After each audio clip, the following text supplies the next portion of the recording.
And welcome back to Crit and Crit. I am Axion. And I'm Sint. And we are continuing our playthrough of Final Fantasy V and making our way through Harry Potter and the Prisoner of Azkaban.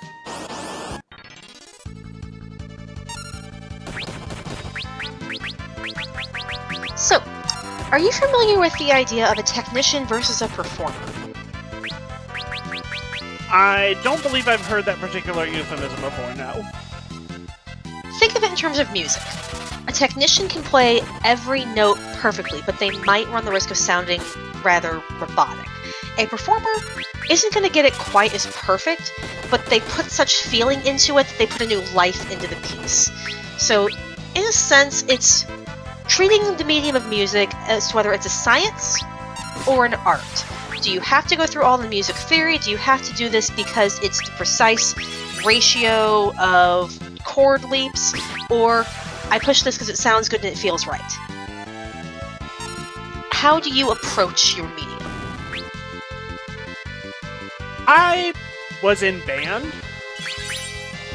so my answer to that is I followed instructions and did what was written on the paper. So you probably fall under technician for that regard. Probably. Which, if we're talking about Harry Potter for this, we're talking about Hermione. We're talking about basically, well, you're going to school to learn magic, but is it a science or is it an art? And, well, Hermione is very much a magic scientist. If it's in a book and she can learn it from following the instructions and it's do step A through Q precisely, she will have that figured out and she will know how to do it, she will know how to reproduce it. She's done things far beyond her capability, like the Polyjuice Potion, which she made when she was 12. And it was in the restricted section of the library, and probably something most adults don't know how to make properly. If it's written down and she knows how to do it, she can follow the steps and reproduce consistently good results. She does the scientific method for that. I do it, I adjust, I test. But when you get into something more abstract, like divination, she can't do it. Yeah, sounds about right. And it's noted, like, even by Professor Trelawney. I am sorry to say that from the moment you have arrived in this class, my dear, it has been apparent that you do not have what the noble art of divination requires. Indeed, I don't remember ever meeting a student whose mind was so hopelessly mundane. You lack the imagination required for divination. You lack the artistic spark to interpret these things. You are too restricted by books and what you can learn on a page that you don't have an innate sense for reaching beyond. Is one way to read what Trelawney says. Another interpretation could just be that Trelawney's a poor teacher, and therefore, if she can't teach it if you can't have an innate feel to go along with what she's saying. Because, well, a lot of the kids are very, very split on her teaching. Harry and Ron think the class is kind of a joke, and they're not really sure why they're still there. Hermione outright quits when she's told she's no good at it. The ones we hear who are really, really into it are Parvati and Lavender, who are willing to read into everything Trelawney says as potential prophecies of when Hermione quits. You saw her leaving. Around Easter, one of our number will leave us forever. You said it ages ago. Yes, I did indeed know Miss Granger would be leaving us. Which, could have been true. It could also have been just a vague enough thing that she could have said it and, well, you know, go along with it. Earlier on, you have her predicting that Lavender Brown would be worried about something happening soon, and therefore she's dreading that day, she's dreading that day, she's dreading that day, and then she gets the news that her pet rabbit back home died. She's very upset when Hermione points out, but you were already told to dread this day, so you made it come true for dreading it. Which, to be fair, read the room, Hermione. Don't tell someone who's grieving the loss of a pet that they shouldn't have been sad on that day, specifically. But, yeah, it's because Hermione is so used to being able to approach everything as a science. Divination is one of the very few magics we've seen so far that's treated more as art. there isn't necessarily a right or wrong thing. It's what do you see? What's your interpretation? How do you see this? How would you interpret these tea leaves? So on and so forth. There's some rules to it, obviously, like these symbols are commonly meant to mean this, but there's not a case of if you tap this crystal ball 3 times at precisely the right angle, it will produce an image that you can interpret. If you can't see the shapes there, you can't interpret anything because there's nothing to work with. And, well, it kind of goes the same way with art. You can learn to be a very, very technically skilled artist. You can learn to draw things with rote precision, but you could also completely lack the imagination to come up with inspiration for your art. You can have technically perfect still lifes, because that's all you could think of what to draw, without having any spark of creativity showing up in your work. Theater can be like that too. You could be very good at memorizing things, very good at hitting all of the beats for a dance if it's a musical, but you might not be able to emote the way you have needed to. So, can you really teach an art?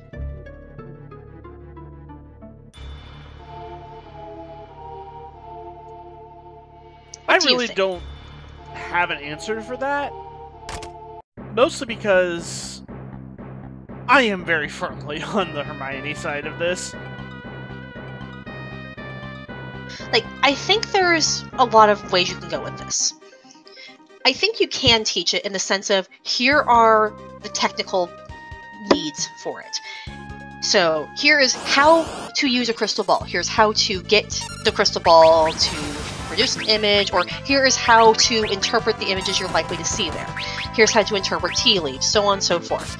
So you can teach people, if you are doing this, here's general practices, and here's how you can interpret most common signs. You can't necessarily teach an innate knack for it. So I think Hermione could have been good at divination if she was willing to learn it. But she wasn't really willing to learn Trelawney's style.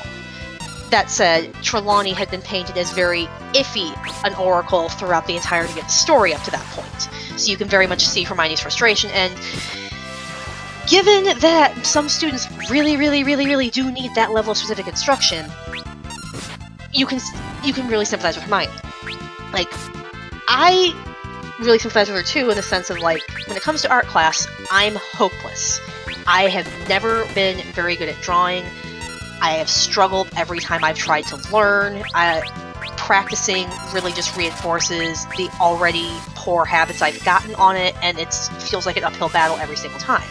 So, I struggle with learning the technical know-how to being able to do anything with that, even if I think I'm fairly creative and could probably have some good ideas that I just can't put onto paper. So, there needs to be, for most people, a marriage of technicality and artistic expression for this sort of thing. If you don't know the basics for what you're doing, you're going to struggle to realize your vision. On the other hand, you could have all the technical skill in the world without the ability to interpret. Hermione very much has the technical skill. She is one of the more talented wizards they've had that year, they've mentioned, constantly at the top of her class, because she knows how to study, she knows how to put things in practice. But for divination, which is very open to interpretation and artistic flair, you can't necessarily teach that inherent spark. Which, to me, just raises the question of, well, how do you grade something that is so subjective? But then that was a problem I had back in my own, back in, like, high school. I always had trouble with, I'm, like, doing, art projects and this and that, and I'm trying to figure out why I'm not doing well at this or that. And I'm like, I'm doing everything I'm told, I'm following instructions, why am I not like, why is this not considered a good grade or whatever?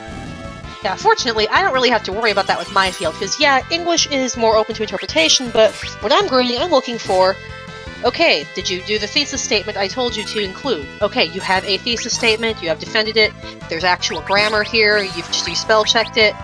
Cool. I look for the technicality of it, because I really can't grade the artistic inspiration of it. I can comment on, I like this turn of phrase sort of thing, but I'm not going to mark someone down for not including a really cool turn of phrase, because not everybody's wired that way. So, yeah.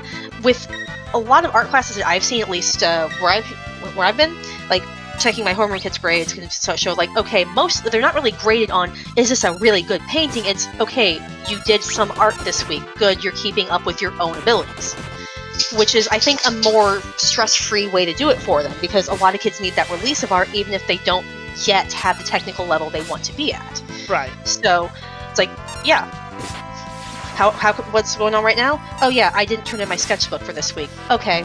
And as soon as I turn that in, my grade will go up. Okay, yeah, it's not so much that you have done the best thing I've ever seen and here is your art award for art. It's, you're doing your best and you're trying to improve.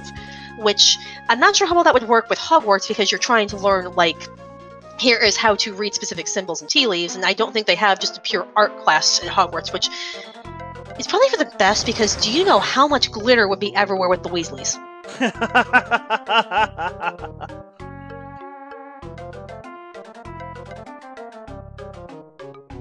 So yeah, actually, that's something I've not really thought about, is, like, what about, like, some little extracurricular or like basic muggle things for them, or do they just get enough recreation with, like, I learned how to cast transfiguration? Because that kind of makes Hogwarts sound really depressing. Like, the electives you get are still going to be perfectly practical skills. You don't really get any fun releases if you don't play Quidditch.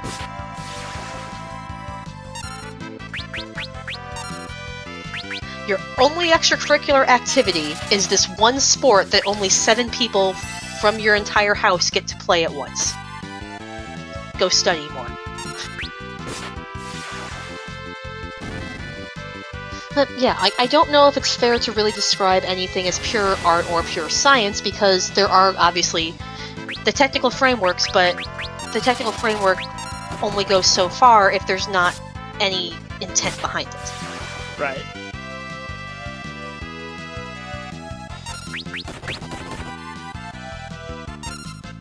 On the other hand, we do have a class that is very, very heavily must be done this way, that is still graded very, very subjectively. Hi, Snape.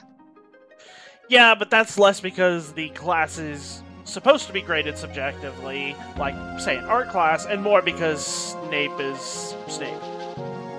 Yeah.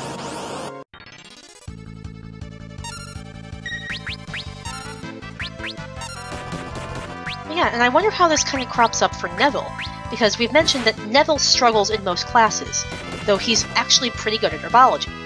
And I have known a lot of people who struggle with gardening, even if they read all the right gardening books and do all the right stuff in their garden. Sometimes you just have to have a knack. Mm-hmm. I'm sure we have all known that one person in our family who, no matter what, is going to kill any plant that is given to them to care for. And all I can think right now is there's this one episode of Fairly Odd Parents where Timmy's mom is having trouble with her garden and just yells, "Everything I touch dies," and Timmy just casually sidesteps away from her. I mean, wouldn't you? Fair. But yeah, so I think Divination is probably the biggest standout for that, but I do think that there are other subjects where you have to have some degree of ability to move away from the book, and just sometimes having an innate talent is going to carry you through for a while, or at least prop you up where other people are going to have to work to catch up. Because, well, we don't really see too many people talking about it, but you get the idea that if you just study and keep trying, you will be decent enough at these different types of magic. Neville struggles, but he's still passing. And then herbology, he is acing it. So he doesn't have to work as hard for that one, but he clearly loves it, so he's doing quite well with it. Hagrid, we don't know much about his magical skills because he's not allowed to use them, but he's clearly passionate about taking care of magical creatures, which, if you don't follow the instructions on that, can go very badly. Poor Buckbeak. But I think almost any of these subjects could be approached in that way. Like, you learn how to do a charm, you learn how to turn something into something else, but knowing when and where to apply that is where you're going to be proven an effective wizard. Or ineffective, as the case may be.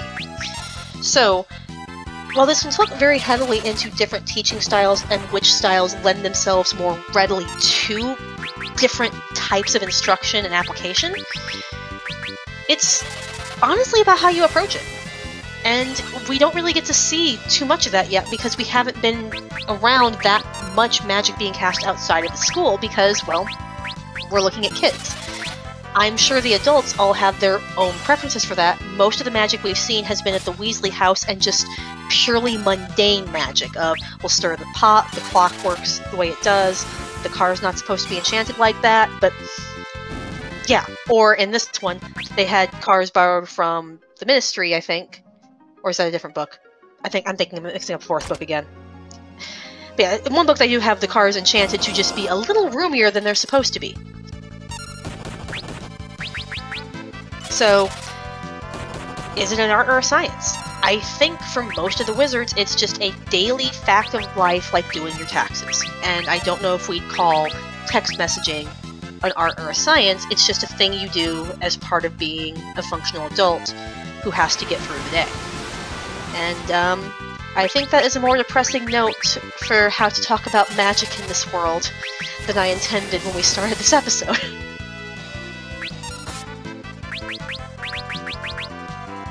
Yeah, I don't really have a follow-up for that.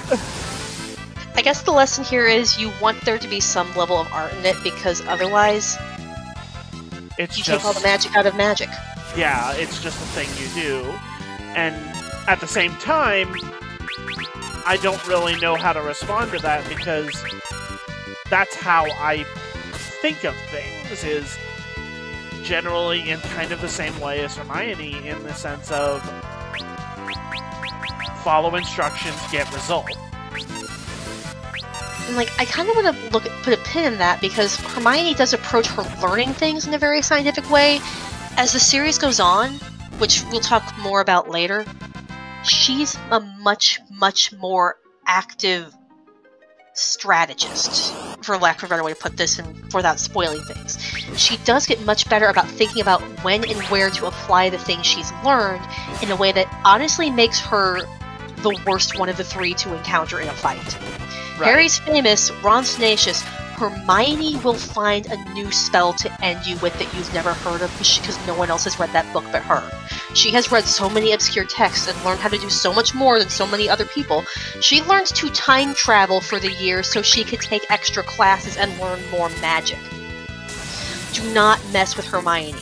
She might be very, very rigid in how she approaches things, but she will find a way to make that work for her.